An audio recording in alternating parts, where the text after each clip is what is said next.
여사님을 단상으로 나오셔서 영상 발표해 주시기 바랍니다. 안녕하십니까. 군산 양봉인 최승렬입니다.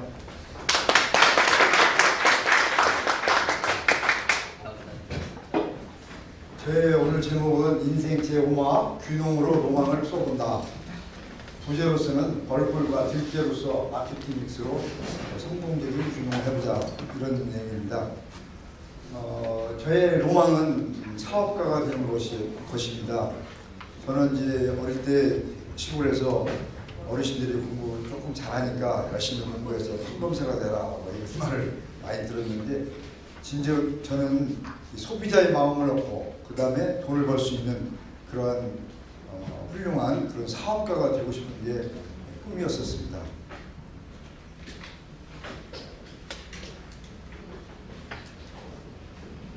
저희 소개를 간단히 말해보면, 실제 나이는 1955년생입니다. 그죠? 초중고는 전북에서, 중학교는 군산에서, 고등학교는 전주에서, 대학은 서울에서, 대학원 미국에서 파이낸스를 했고, 그다음에 직장 생활은 수출금융지원기관에서 16년간 근무했었습니다. 그리고 특경에 주재원으로 파견되어서 3년간 아주 열심히 일해서 회의사무소에서 1등을 하는 그런 성과를 거두기도 했었습니다. 그다음에 마지막 인생 이제 60세가 되어서 정리하는 차원에서 우간다에 가서 선교 봉사활동을 하면서 농사를 지었습니다. 우간다에서 농사를 지으면서 농사가 이렇게 되는구나. 저도 원래 농민의 아들이지만 제가 직접 1년을 체험했기 때문에 오늘의 이 귀농이 낯설지 않고 더욱더 친밀하고 한번 도전해 볼 만한 그런 것이다 라는 생각을 갖게 됐습니다. 그래서 한국으로 다시 와서는 2020년도에 귀농 창업자로 선정되어서 저의 이제 양봉 산업을 이제 하게 됐습니다. 우선 저는 배움이 먼저다라는 생각을 가지고 있는데, 이 꿀벌 사업을 하면서 먼저 배워야 되겠다라는 생각을 했었습니다. 다행히 제가 우간다에서 무엇을 할까라고 하면서 귀뚜라미 사육하는 방법을 배웠었습니다. 우간다에 가서 뭔가 기록에 남을 수 있는 그런 일을 하자라고 그래가지고 귀뚜라미를 이제 귀뚜라미 사육법을 배웠는데 나름대로 성공을 했었습니다. 네덜란드에서 지원하는, 우간다에 지원하는 농업 프로그램 귀뚜라미 기르는 사업이 있는데, 이 한국 대표인 제가 네덜란드 측의 그 귀뚜라미 사육법과 경쟁해서 이기는 그런 영광을 맛보게 됐었습니다. 아무튼 꿀벌을 시작하면서 많이 배웠는데, 저는 이제 지금 현재 양봉관리 지도사 3급, 2급, 1급을 제 돈을 들여서, 없는 돈을 들여서 이렇게 자격증을 취득했었고, 가장 최근에는 전북 마이스터 대학 양봉과정에 입학해서 여기 사진 양봉에 올해 전북 식품인력개발에서 20명을 처음으로 양봉을 하는데, 제가 감사하게도 선발되어서 이렇게 지금 현재 공부하고 있습니다. 그 다음에 제가 특별히 감사하고 싶은 것은 우리 전라북도에 이 귀농자에 대한 교육이 너무 참 좋다. 정말 여기 관계자분도 계시는데 참 감사하다는 표현을 합니다. 저는 열심히 쫓아가서 자리가 비어있으면 저를 꼭 넣어달라고 간청을 해서 이렇게 배웠습니다.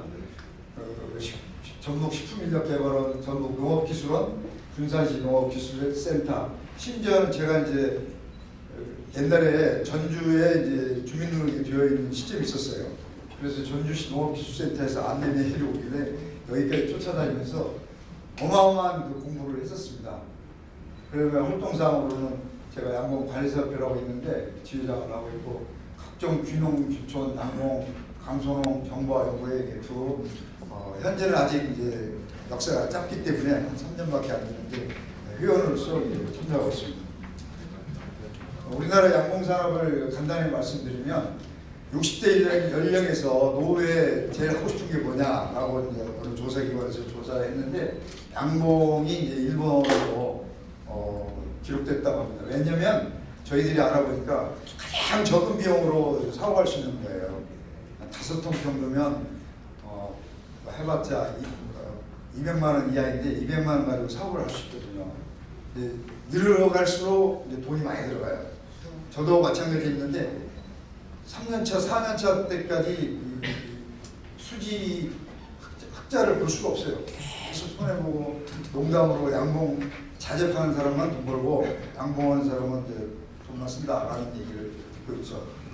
최근 양봉업계 애로사항 보면 여러분 그 뉴스에서 많이 보셨겠지만 꿀벌 피해 상황이 아주 극심하고 정부 지원은 부족해서 여러 걸기되기도 하고 또 아카시아 나무는 계속 벌목되고 밀원수로 대체 식수라고 표현하는데 밀원수를 심어주십시오라고 하는데 조금은 이전보다는 이제 인식이 많이 개선되고 있지만 아직도 좀 어려운 것 같습니다.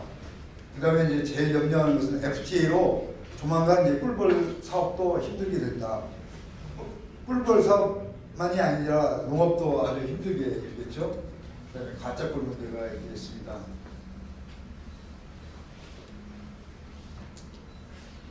그다음에 귀농을 해보면서 양봉업에 이제 애로사항이 있는데 첫째는 양봉장이 참 부족해요. 제가 군산에서 이제 귀농자로 선정돼서 이제 1년간을 찾아다니는데 마음에 드는 곳이 거의 없어요. 마음에 드는 곳은 전부 묘지예요. 그래서 제가 군산시장한테도 묘지 없애는 방법을 좀 선거구라도 이렇게 해서 한번 해보십시오라고 그랬더니 그러면 표 떨어지네. 아무튼 좋은 자리에는 전부 묘지인데 후세를 위해서 아무튼 이것을 대책이 세워져야 할 것 같고 그 다음에 양봉업에서는 아직 멘토가 없더라고요. 저도 멘토 신청을 했는데 센터를 통해서 해보니까 지소론에서 사람을 붙여줘가지고 아주 좋은 강의를 들었었습니다. 그 다음에 정부 지원이 더 많으면 좋겠고요. 저온창고를 아직은 양봉업계에 있는 사람들도 자기들이 무엇이 필요한지를 깨닫지 못하는 사람도 있어요. 죄송한 표현이지만 저온창고도 지원해주면 좋겠다라는 말씀이고 그 다음에 양봉 민원 문제가 많습니다. 양봉을 하는 과정에서 제일 어려운 게 민원이에요. 제가 귀농교육 시간에 배워가지고 지금도 아주 명확하게 기억하고 있는 것은 민원은 헌법 위에 있어. 최 사장 조심해. 아시겠죠 여러분도? 민원에 한번 걸리면 꼼짝 못해요. 그래서 이제 그 민원이 제일 첫째 문제고 그다음에 양봉이 이제 하기 쉽다라고 그래가지고 어떤 분들은 양봉을 벌통을 사다 놓으면 그냥 알아서 머리 꿀을 따오는 걸로 알아보는 사람, 아는 사람이 많아요. 그렇지 않거든요. 제가 해보니까 얼마나 부지런해야 되는지 모르겠어요. 저희 집에 양봉장에 이렇게 현수막 같은 게 있는데 제가 이렇게 썼어요. 꿀벌보다 더 열심히 일하겠습니다. 감히 한번 써봤는데 아무튼 그 다음에 양봉 마케팅 문제예요. 양봉은 가짜 꿀이 아주 인식이 많기 때문에 지인 판매에 의존하고 있습니다. 꿀을 사시면서 우리 모든 사람이 첫 번째 물어보는 게 뭐냐면 아시겠죠? 이거 진짜예요? 물어봐요. 제가 이제 중국에서 오래 살았는데 중국도 첫 번째 질문이 이거 진짜입니까?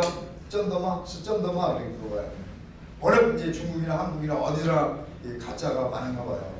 그래서 이제 지인 판매라는 것은 당신은 나를 속이지 않겠지. 그러니까 나는 당신한테 할 테니까 가짜 말고 진짜 줘 그러거든요.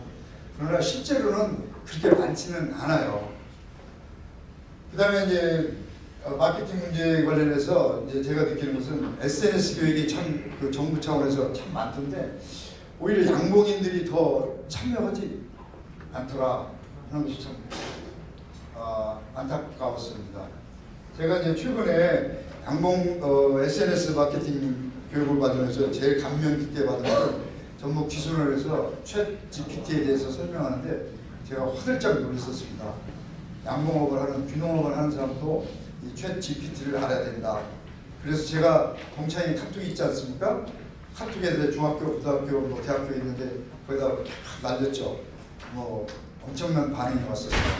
아무튼 우리 귀농인들도 이런 걸 많이 배워야 될 것 같고 또 하나는 지원이 많긴 많은데 제가 직접 해보니까 이 상표 등록하고 특허 신청을 해야 되는데 이게 전혀 지원이 안 돼요.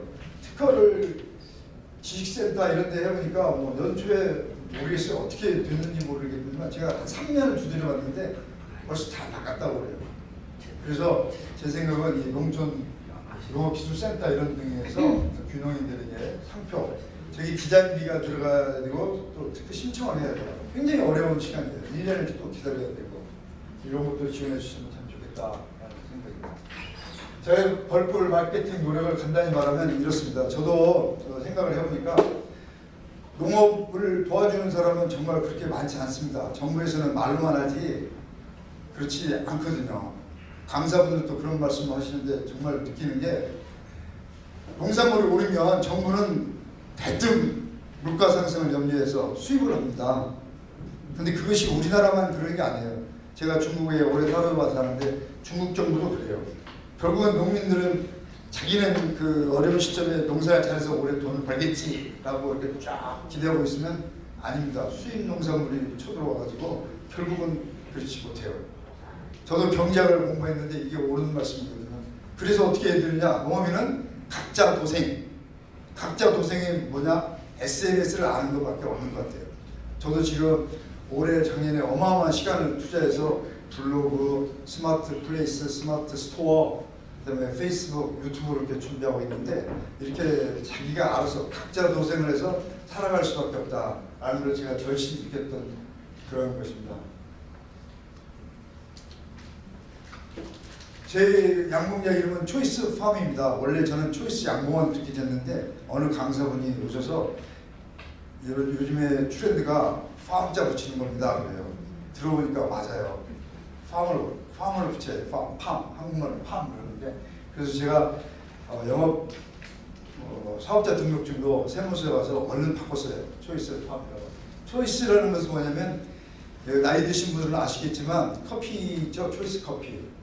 그게 아니고 최씨를 영어로 CHOI 하고 거기에 이렇게 아포스트로피 S 하잖아요. 최씨 농장 그런 거예요. 근데 상당수 사람은 초이스다 그래요. 아주 이름이 좋다. 다행히 특허청에 등록이 됐습니다. 성공했어요.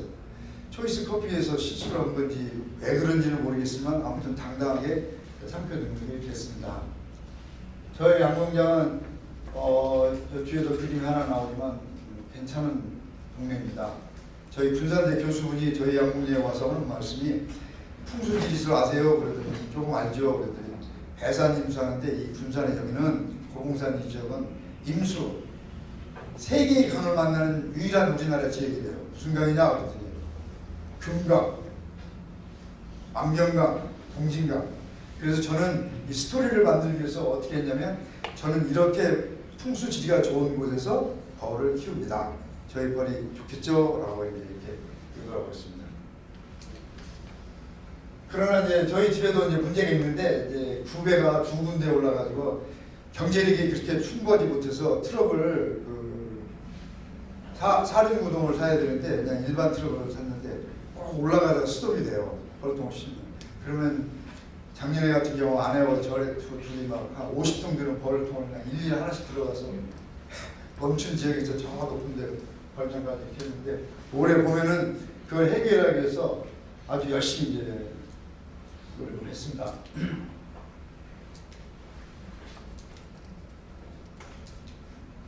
그 다음에 이제 저는 양봉장에 비가림 하우스를 했습니다.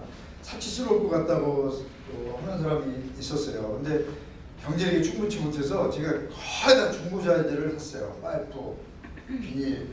저것은 인삼을 하던 사람이 이제 사업에 실패해서 저걸 이제 떠리로 팔았는데 이건 내 것이다 라고 그래가지고 많은 재료를 제가 사가지고 제 손으로 직접 정비했어요. 알지도 못하는 그 하우스 공법을 유튜브랄지 귀농 선배들 찾아가서 배워서 이렇게 했었습니다. 그런데 이제 이것도 문제점이 있더라고요.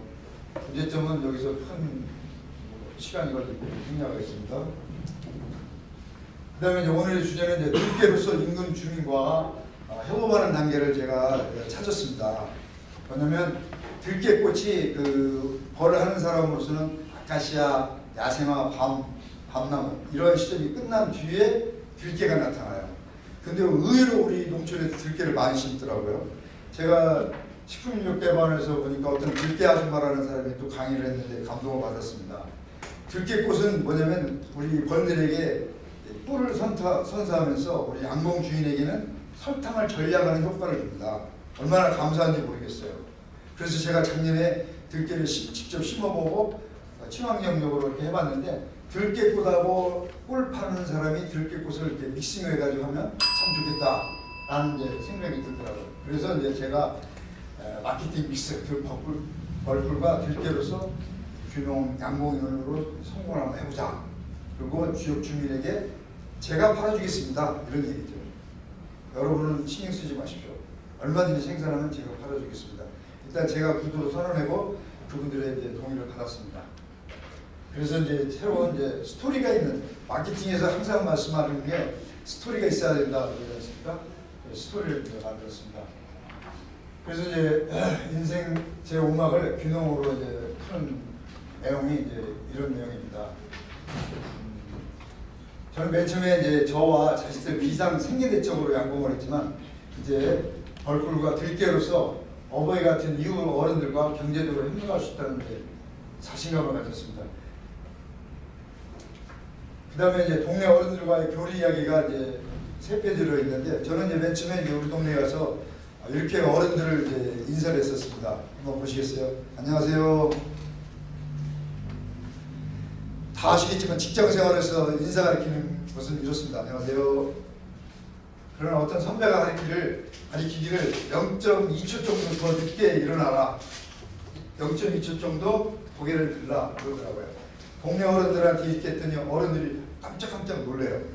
다음에는 제가 이제 트럭을 타고 가다가 동네 어른 만나면 트럭에서 내려요. 내려서 아까 같이 안녕하세요 이렇게 인사하면 막 깜짝깜짝 놀랐는데 한 서너 번 했더니 어르신들이 최 사장 그냥 차 타고 인사해. 차에 앉아서 인사해 그래요. 그래서 이제 제가 제 인사 방법이 성공했구나라는 걸 했었습니다.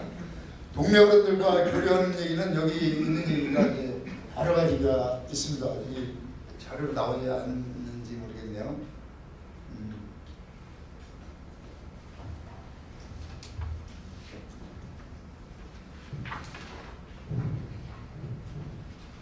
우리 저희 아들이 이제 직장 생활에서 뭐 차가 좋은 차를 줬는지 샀는지 그 차를 내보니까 우리 아랫집 그 형수님이 에이 아들아 니네 아버지는 트럭 몰고 다니는데 좀 차 하나 사줘라 그러더라고요. 그래서 이제 지원사격을 받는 거였고 그 다음에 또 옆집에 있는 분 제가 이제 공구를 많이 빌리는데 빌린 다음에 제가 꿀로 선물을 하니까 이분이 그래요.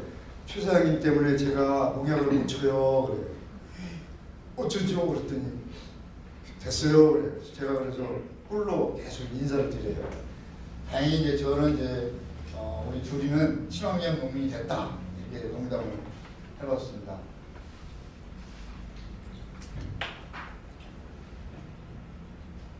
그리고 이제 재밌는 얘기를 하나 해보면 이제 제가 이제 해외 생활이랄지 뭐 오래 생활하다가 이제 시골에 와서 보면 이제 동창회 보이면 참 반갑죠. 하루는 늦게 왔더니 개 한 마리가 짖어요. 짖으니까 얼굴 빨개지고 밤조시 이렇게 들어가니까 옆집 개가 짖고 또 뒤집 개가 짖고 3마리가 짖어대가지고 제가 혼난 적이 있었어요.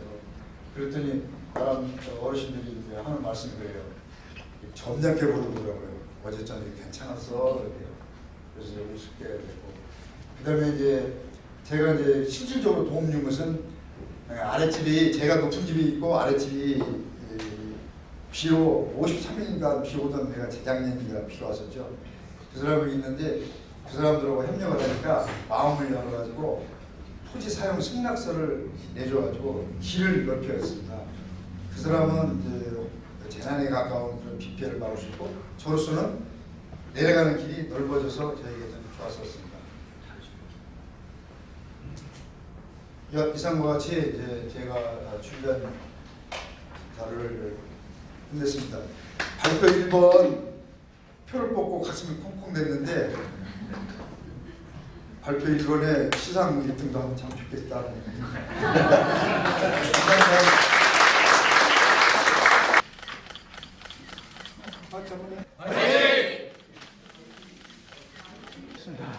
특별 청취자와 군대 발표 연사부는 시작대에서 시작품을 수령하시기 바랍니다.